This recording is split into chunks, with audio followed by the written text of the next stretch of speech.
এই ভিডিওতে আমরা মূলত কিভাবে পাওয়ার আপস বা কালেক্টেবল অবজেক্টস তৈরি করব সেটা দেখব। অর্থাৎ আমরা অনেক সময় গেমে দেখে থাকি যে ধরুন একটা প্লেয়ার বা আপনি প্লেয়ার অ্যাজ এ প্লেয়ার আপনি সামনের দিকে যাচ্ছেন অ্যান্ড পাওয়ার আপ কালেক্ট করতে পারছেন। সো তারপর ওই অনুযায়ী কোনো একটা অ্যাবিলিটি আপনার চালু হয়ে যায় এবং সেটা নিয়ে আপনি কাজ করতে পারেন। সো আমরা এই ভিডিওতে মূলত দেখব যে কীভাবে কালেক্টেবল বা পাওয়ার আপসগুলো কাজ করে।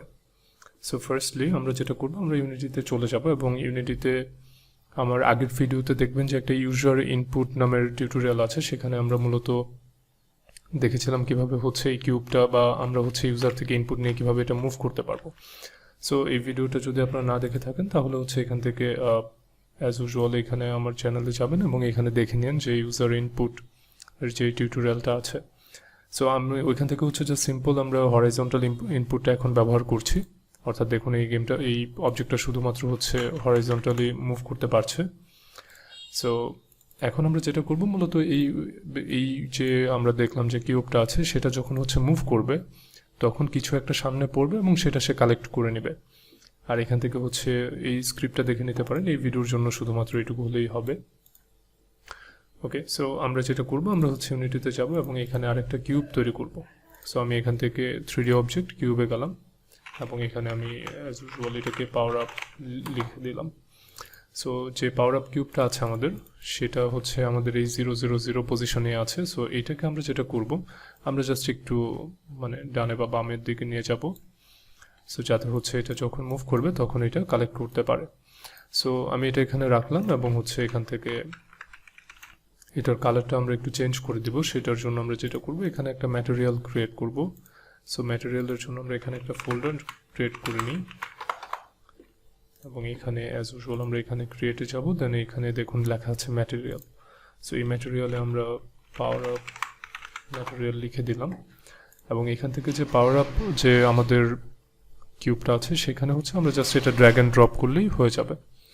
সো এবং এখান থেকে আমরা যেটা করব, আমাদের যে আলবেডো কালারটা আছে সেটা আমরা চেঞ্জ করে যে কোনো একটা অন্য কালার দিয়ে দিব।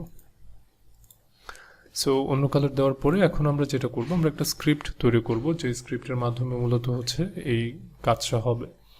সো আমি এখান থেকে অ্যাসেটে গেলাম, আবার এখানে ক্রিয়েট, দেন এখান থেকে C# স্ক্রিপ্ট। সো এখানে আমরা এটার নাম দিলাম পাওয়ার আপস এবং এটা আমরা ডাবল ক্লিক করলে যেটা হবে ইউনিটিতে বা ভিজুয়াল স্টুডিওতে ওপেন হয়ে যাবে। সো এখন আমরা যেটা করব, আমরা এখান থেকে মূলত পাওয়ার আপের জন্য যে নেসেসারি কোড লেখা লাগবে সেটা লিখব। সো তার আগে একটা জিনিস বলে নিই যে এখানে মূলত এই পাওয়ার আপসের যে মেকানিজমটা সেটা কাজ যেন করে, সেটার জন্য যেটা ম্যান্ডেটরি লাগবে সেটা এই কিউবে বা এই অবজেক্টে আমাদের ফিজিক্স অ্যাড থাকতে হবে এবং এই যে আমরা দেখতে পাচ্ছি বক্স কলাইডার, সেখানে আমরা ইজ ট্রিগারটা ইনেবল করে দেব। অর্থাৎ ইজ ট্রিগারটা যেটা করে সেটা আপনি চাইলে এটার মধ্যে দিয়ে যেতে পারবেন। ওকে, আমরা যেটা করব, আমরা ইজ ট্রিগারটা ইনেবল করে রাখবো যাতে এই অবজেক্টে এটার মধ্যে দিয়ে যেতে পারে বা কলাইডার থাকা সত্ত্বেও এটার মাঝখান দিয়ে যেন পাস করতে পারে। এবং আমরা যেটা করব, এখানে রিজিড বডি বা ফিজিক্স অ্যাড করার জন্য আমরা এখানে রিজিড বডি কম্পোনেন্টটা অ্যাড করে দেব। আর এখানে মূলত আমরা গ্র্যাভিটিটা ইউজ করব না, কেননা আমি যদি গ্র্যাভিটি ইউজ করি তাহলে এই অবজেক্টটা ফল করবে। সো আমি চাচ্ছি না এটা ফল করুক, আমরা চাচ্ছি এটা এখানেই থাকুক এবং যখন এই প্লেয়ারটা এটার মধ্যে দিয়ে যাবে তখন এটা কালেক্ট হয়ে যাক। সো এখন আমরা যেটা করব, আমরা আবার স্ক্রিপ্টে ব্যাক করব এবং স্ক্রিপ্টে আমরা যেটা করব, আমরা ইউনিটিতে ইন্টারনাল একটা মেথড রয়েছে যেটা অটোমেটিক্যালি কল হয় যখন একটা অবজেক্ট আরেকটা অবজেক্টের সাথে কলাইড হয়, অ্যান্ড সেটা অন ট্রিগার ইন্টার। সো আমরা যেটা করব, আমরা এখানে আমাদের এগুলোর দরকার নেই আপাতত। সো আমরা এখানে একটা মেথড কল করব, সেটা void on trigger inter.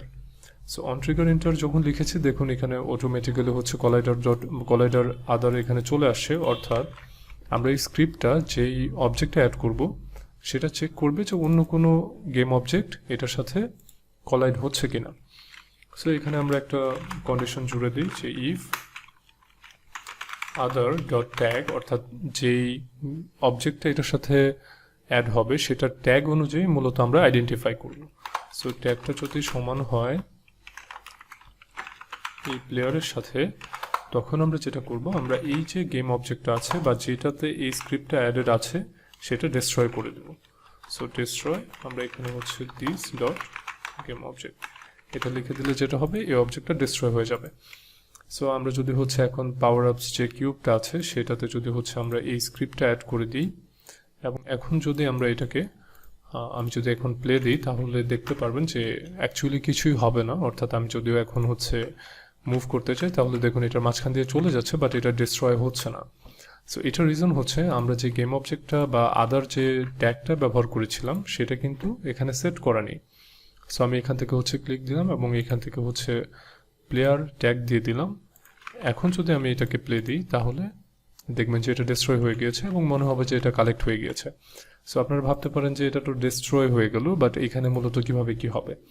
So এই যে অবজেক্টটা, এটা ডিস্ট্রয় হয়ে যাওয়ার আগে আপনি যদি এখানে চান যে কয়েন অ্যাড করবেন বা হচ্ছে অন্য কিছু টেক্সট শো করবেন বা কোনো একটা পাওয়ার আপ দেবেন, সেগুলো আগে আপনি করে নিতে পারেন। অথবা হচ্ছে মানে আপনার এই যে এই কন্ডিশন বা এই কন্ডিশনের মাধ্যমেই হচ্ছে আপনি আপনার অন্যান্য যে ফাংশনালিটি আছে সেগুলো অ্যাড করতে পারবেন। ওকে, সো আশা করছি বুঝতে পেরেছেন, এবং যদি কোনো প্রবলেম হয় তাহলে কমেন্ট বক্সে জানাবেন। আজকের জন্য এইটুকুই, সবাই ভালো থাকবেন। আল্লাহ হাফেজ।